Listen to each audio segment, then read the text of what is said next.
Binaraga, bincang seputar olahraga bersama Haji Firan Pariska. Binaraga, bincang seputar olahraga.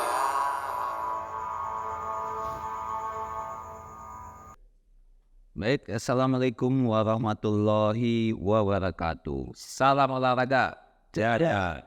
Kembali lagi di Binaraga, bincang seputar olahraga bersama saya, Haji Firan Pariska, Ketua PONI Kota Mataram. Kali ini kita kedatangan sosok anak muda Kota Mataram yang bertalenta di bidang bela diri. Persisnya adalah Muay Thai yang baru saja berhasil mengamankan tiket PON, dan alhamdulillah pemuda ini adalah satu-satunya atlet dari Kota Mataram, Muay Thai dari Kota Mataram yang berhasil menembus PON Aceh Sumut 2020. Oke, langsung saja kita kenalan dengan anak muda ini. Ya, ini dia Fadel Gaspul. Oh, saya pikir Fadel Gaspul. Oke, Fadel, bisa ceritain dulu nama lengkap, aslinya di mana, lahirnya kapan? Ya, perkenalkan, nama saya Fadel Gaspul. Saya lahir di Kota Mataram pada tahun 2002. 2002. Masih muda ya. Sekarang kesibukan apa, Fadel? Sekarang sibukannya kuliah, Ya. latihan. Masih kuliah, masih 2002, berarti 21 tahun ya. 1 tahun. Masih muda sekali, luar biasa. Dan kemarin baru lolos di PON ya.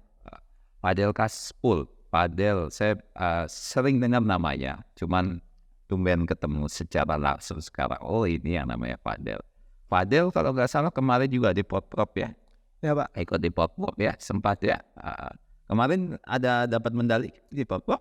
Kemarin medali emas, Pak. Oh, medali emas. Oke, ya, medali emas. Medali emas Pop-Prop dan sekarang lolos PON. Ya, PON Aceh Sumut. Oke. Selain kuliah, kesibukannya apa, Fadel? Saya kerja juga, Pak. Woi, kerja, masih kuliah, malah kerja di Satpol PP Kota Satpol Mataram. PP Kota Mataram. Woi, di mana Satpol PP-nya nih? Luar biasa. Setahu saya di Pol PP Kota Mataram ada beberapa atlet Muay Thai ya. Ada banyak ya. Ada beberapa yang asli Kota Mataram. Ada si siapa? Adit. Ada Restu juga ya. Wah, luar biasa. Memang harus pas tempatnya nih. Nah, tapi nggak boleh dipakai anunya kalau kurang-kurang ya. Oke, lalu Fadel kalau boleh tahu awal mula terjun di dunia Muay Thai, ini kan masih muda sekali, masih 21 tahun. Udah berapa lama? Saya awal mulanya ikut bela diri Muay Thai ini dari kelas 5 SD, Pak. Kelas 5 SD. Berapa tahun yang lalu? Tadinya sekitar 10 tahunan lebih lah. Oh, 10 tahun. Sudah ada Muay Thai di sini. Iya, udah ada. Oke, 10 tahun yang lalu dari pas masih sekolah. Awal selain bagaimana tuh kok tiba-tiba langsung milih Muay Thai? Kan orang rata-rata biasanya ada beberapa seni bela diri yang populer ya, yang lainnya ya, ada karate, ada taekwondo. Kok tiba-tiba Muay Thai itu bagaimana tuh ceritanya? Ya, awal mulanya saya ikut Muay Thai ini karena dulu saya kecil suka kelahi, Pak, dari SD. Terus mama saya mikir gimana ya caranya agar anak saya bisa berprestasi karena suka kelahi lah. Nah, jadinya pas itu kakak saya yang udah dulu ikut Muay Thai ngajak saya lah buat ikut Muay Thai biar saya suka kelahi ini bisa lah jadi Ya, bisa disalurkan. yang lebih positif lagi. Kakaknya sampai sekarang masih di Muay Thai? Kakak saya sekarang udah Masih. nggak di Muay Thai lagi, tapi dia tetap aktif tapi nggak tanding lagi Pak karena kerjaan. Enggak, tapi tetap ya di dunia Ya, Muay Thai tetap lah ya. Jadi pelatih atau apa atau pengurus atau gitu ya. Ya, Kurang lebihnya. Oke. Lalu dari kelas 5 tiba-tiba ini ikut Muay Thai gara-gara hobi berantem gitu ya. Nah, lalu yang betul-betul serius, oke, kayaknya saya memang di dunia ini saya cocoknya nih. Itu mulai kapan tuh mulai serius sekali? saya pas itu mulai merasa cocok dan serius di Muay Thai ini pas ada pertandingan ke Jordan Pak. Jurda, tahu berapa tuh? Tahun 2015 kalau nggak salah pas itu Pak. Nah, di saat itu saya diikutin ke Jordan itu, akhir saya menang dan dari sana udah mulai Fokus serius. ya serius. Nah, sekarang ini kan ada banyak ya cabang olahraga yang mirip-mirip ya. Ada Muay Thai, ada kickboxing ya, ada MMA ya. Ya. Itu bedanya apa aja itu? Kalau Muay Thai apa tuh? Kalau Muay Thai Sama kickboxing bedanya? Muay Thai sama kickboxing bedanya kalau di Muay Thai pakai sikut Pak. Oh, pakai sikut ya buat teman-teman di rumah ya. Kan banyak tuh ada di beberapa salah satu stasiun TV swasta tuh kan ada dilombakan ya, ada MMA ya. Ada ya itulah kita nggak boleh menyebutin ini ya. Itu ada MMA, ada ini biar tahu bedanya. Jadi Muay Thai Muay Thai boleh pakai sikut. Pakai Oh sikut. ya, saya ingat dulu main video game dulu ada Street Fighter, ada apa tuh? Yang gini tuh, yang dari Muay Thai itu siapa tuh namanya yang pink gitu. Nah, bisa pakai ini. Kalau kickboxing nggak boleh. Kalau kickboxing kita boleh. Pukulan biasa ya. Kan biasa nggak pakai ini. Lalu kalau kuncian nggak ada, kuncian di bawah nggak ada. Nggak ada kalau di Muay Thai nggak ada. Nggak ada. Yang ada Di Muay Thai yang ada bisa bisa. kuncian di bawah. Oh iya. Itu jadi bedanya ya. Berarti pertama kickboxing tanpa ini, Muay Thai boleh tapi nggak ada kuncian. Kalau yang paling bebas MMA. MMA paling bebas ada yang Semua mau pakai apa aja ya, bebas. kuncian, pukulan, sikutan. Pakai ada juga bisa. Pakai pentungan atau apa? Oh, nggak usah. Iya. Oke, biar buat teman-teman di rumah biar tahu tuh bedanya antara MMA, kickboxing sama Muay Thai. Jadi ada beberapa gerakan-gerakan yang tidak dibolehkan ya kalau di beberapa cabur bela diri yang tadi.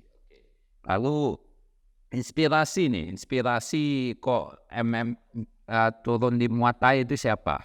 Jadi inspirasi. Ada sosok inspirasi atau atlet idola seperti itu. Saya ada mengidolakan atlet Thailand Pak. Thailand siapa?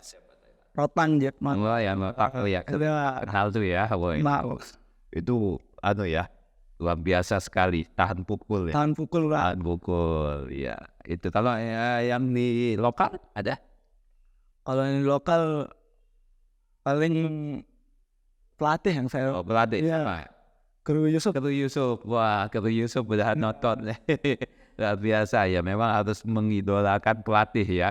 Jadi banyak ilmu yang bisa diserap apa dari pelatihnya semua. Oke, lalu target-target ke depan apa ini Fadel? Saya target ke depan ya bisa mendapatkan medali di PON, amin.